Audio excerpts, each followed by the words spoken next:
ഹരി ഓം. Divine വ്ലോഗിലേക്ക് ഏവർക്കും സ്വാഗതം.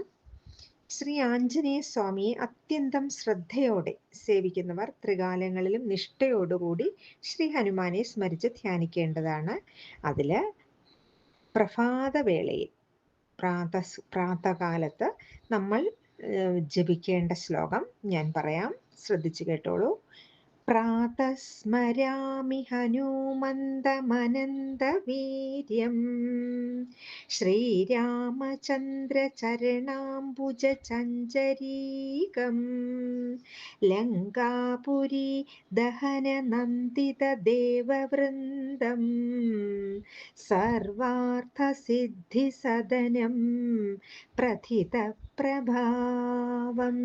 അതിൻ്റെ സാരാംശം ഇങ്ങനെയാണ്: ശ്രീരാമചന്ദ്ര ചരണകമലങ്ങളിൽ തേൻവണ്ടായി വർത്തിക്കുന്നവനും ലങ്കാപുരിയെ ദഹിപ്പിച്ച് ദേവവൃന്ദത്തിന് ആനന്ദം പ്രദാനം ചെയ്തവനും സമ്പൂർണ്ണ അർത്ഥസിദ്ധികൾ കിരിപ്പിടവും സർവലോക വിശ്രുതനും വീരപരാക്രമിയും പ്രഭാവശാലിയുമായ ഹനുമാനെ പ്രഭാതവേളയിൽ ഭക്തിപുരസ്സരം സ്മരിക്കുക.